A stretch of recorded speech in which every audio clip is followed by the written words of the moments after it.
Приветствую всех! Меня зовут Амелия. Сегодня хочу поговорить с вами, как выйти из зоны комфорта. Но изначально хочу определить, что такое зона комфорта и зачем вообще из нее выходить. Так вот, зона комфорта – это там, где ничего не происходит. Не происходят перемены, там затишье, там обыденные действия, там нет эмоций, нет жизни, нет вдохновения. А так как мы все люди и пришли сюда, в этот мир, проживать, чувствовать этот мир, и можем мы проживать его только чувствуя свои эмоции, такие как радость, вдохновение, дружелюбие, жизнерадостность. И вот эти эмоции мы можем чувствовать только тогда, когда мы выйдем из обычных нам привычных действий.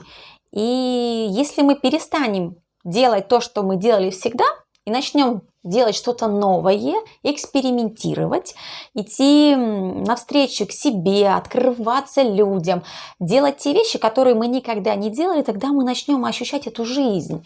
Ощущать ее, мы начнем кайфовать, радоваться, наслаждаться этой жизнью, наслаждаться собой.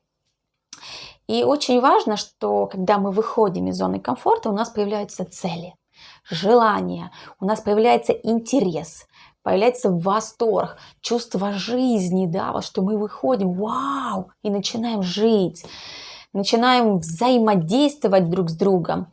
И есть несколько способов для того, чтобы выйти из этой зоны комфорта. Да. Возможно, кажется, что это как-то страшно, непривычно. И вообще, зачем мне это делать? Но опять же, задайте себе вопрос. Я хочу жить, либо я хочу выживать? Люди делятся на две категории. Те, кто живут эту жизнь, и те, кто выживают. Они подстраиваются под обстоятельства, подстраиваются под ситуации. Они принимают, то, что, то, что досталось. То есть им достаточно, того, что у них есть, и они запрещают себе желать. Как по мне, это очень скучно. Это даже печально и грустно. Поэтому я много раз выходила из зоны комфорта, только просто поняв одну очень классную вещь, что мешает нам выйти из этого. Страх, чувство страха. Самое главное, что нам нужно принять свой страх. Первое, мы принимаем свой страх, мы признаем себе, окружающим, в первую очередь себе, что да, я боюсь это делать. Вот просто я боюсь.